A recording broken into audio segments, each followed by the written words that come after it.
சொந்த வீடுங்கிறது ஏழை மக்கள், நடுத்தர குடும்பத்து மக்களுக்கு மிகப்பெரிய ஒரு கனவாக, ஒரு ஏக்கமாகவே இருக்கும். இப்படி வீடற்ற மக்களுக்கு வீடு கொடுக்கணுங்கிறது தான் கலைஞர் அவர்கள் கொண்டு வந்த திட்டம். குடிசை வீடுகளை கான்கிரீட் வீடுகளை மாற்றுகின்ற அந்த திட்டம். அப்படிப்பட்ட நம்முடைய கலைஞருடைய பெயர்லேயே நம்முடைய முதலமைச்சர் அவர்கள் கலைஞர் கனவு இல்ல திட்டத்தை துவங்கி வச்சாரு, செயல்படுத்திட்டு இருக்காரு. இந்த திட்டத்தின் மூலம் வீடு கட்டுவதற்கான ஆணைகளை இன்னைக்கு சுமார் 4000 பயனாளிகளுக்கு கொடுக்க இருக்கின்றோம். கலைஞர் கனவு இல்லம் தொடர்பாக ஒரு சின்ன விஷயத்தை இங்கே நான் உங்களுக்கு எல்லாம் நினைவுபடுத்த விரும்புகின்றேன். சமீபத்தில் கல்வியில் சிறந்த தமிழ்நாடு அப்படிங்கிற நிகழ்ச்சி சென்னையில் நடத்தப்பட்டது. அதுல பல பேர் தொலைக்காட்சியில் பார்த்திருப்பீங்க, யூடியூப் சேனல்ல நிச்சயம் வந்திருக்கக்கூடிய தாய்மார்கள் நீங்க பார்த்திருப்பீங்க.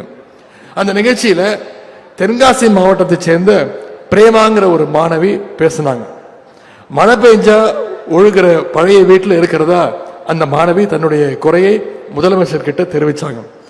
அவங்க பேசின அந்த மாணவி பிரேமாங்கிற மாணவி பேசின அடுத்த 24 மணி நேரத்தில் அந்த மாணவியோட குடும்பத்திற்கு கலைஞர் கனவு இல்லம் திட்டத்தில் வீடு ஒதுக்கி நம்முடைய முதலமைச்சர் அவர்கள் அந்த மேடையிலேயே உத்தரவிட்டாங்க. பேப்பர்ல உத்தரவு போட்டதோட நிக்கல, அவங்க ஊருக்கே போய் வீடு கட்டுகின்ற அந்த பணியை ஆய்வு செஞ்சு அந்த மாணவிக்கு அந்த வீடை கொடுத்து வாழ்த்தினார் நம்முடைய முதலமைச்சர் அவர்கள்.